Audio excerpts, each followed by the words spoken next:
So again, we're in Matthew chapter 6. We're talking about letting your righteousness not be shown in front of people. Then we get our reward from the accolades of people around us. Do it in secret. Let the Father in heaven reward us. And in verse 2 it says, when you give. It says when you give. It doesn't say if you give. Generosity is a key factor in overcoming the darkness of this world. Generosity breaks the power of money over us. It breaks the power of greed over us. Generosity shows and acknowledges that what I have, whether it's much or little, is God's.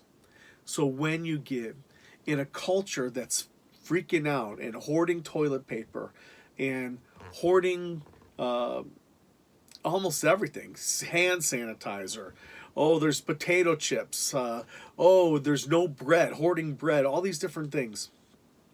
Then a rumor comes out, oh, the National Guard's going to lock down everything.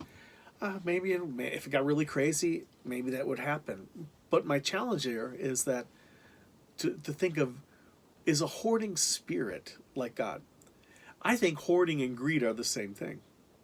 So whether you're rich or poor, I've seen rich people who are greedy, and I've seen poor people who are greedy. I've been in some poor places around the world, and I've seen some of the most extravagant generosity. And they have little, but they are so joyful and thankful because they know generosity, because they're giving freely. They might be in a rough spot, but man, you ever see people who are stressed, who are living under the flow of heaven, that God is providing from them every day, and they are generous with what they have? They are the freest people on earth. Those of us who are like, if I just had a little more, maybe I need something here, maybe I need the whatever you fill in the blank that you think you need, and then I'd be happy. That shows that we're kind of connected to our stuff, or our status is connected to our stuff.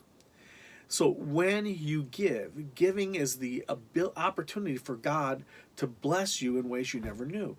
Because then you're not saying, my destiny is in my own hands and I will make it happen. You're saying, no, whatever I have is from God. I am grateful. I am thankful. God is generous. There are extraordinarily generous poor people. There are extraordinarily generous rich people. There are extremely greedy poor people, and there are extremely greedy rich people, and everybody in between. Greed and generosity have the greatest impact on the freedom and also the opportunity for God to intervene with blessing. We've done tithe challenges. We've done all kinds of different things along the way. Hey, we'll give you a refund if God doesn't bless you in the next few months with the tithe challenge. So we do things like that. And why do we do that? Because we've seen as people get out of a hoarding, poverty-minded, there's never going to be enough thinking, God provides.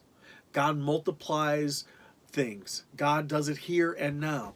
I've heard numerous stories of people, especially in poor places where you have an orphanage and you're taking care of several thousand kids and you have only enough to feed 50, and somehow the bowl never comes out. It's an amazing thing that when you give what you have and you trust God to give more, what He does. There's a favor. I would rather walk in 90% or 90% of the earnings that I have with the blessing of God than 100% on my own strength and wisdom. Blessing far exceeds it. So it says, when you give, don't do it flashy. When you give, make sure that you care for people around you, and you don't do it as flashy and so everybody can see. When you give, make sure that you do it. Check your heart. Check your heart. If there's fear there, fear doesn't mean that you shouldn't give. It may simply say, God, maybe I'm holding too tightly to my retirement or to something. God, teach me, bless me, show me, provide for me. And there's something about the freedom that comes. Last story, we bought a house, and I made considerable amount of money. Molly and I did in the 80s, and then we had a kid. We bought the house. We're in it for over a year and a half, and I'm walking with my kid on my back. It was Kyle. He's in a backpack. I'm walking, doing my prayer walk. And it's the end of the month. I didn't have enough money to pay my mortgage, and I'd never been there. I was working hard. I was paying my bills, covering the overhead, but it was like the cash flow just wasn't there. And if you're a small business owner, you know what I'm talking about.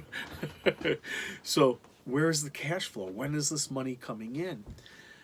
And it came to the end where God brought in a client the last day to provide the balance that I needed for the rest of paying my mortgage. I was saying, take the house. I don't know what you're doing. It was in that place I learned that God often comes through at the last second. But you know what it did? It's about the stretching that he does over the issues of money or whatever issue it is, where you feel stretched beyond it. That has taken territory for freedom for you to live out of in the future. Because as he comes through and he provides, wondrous things happen.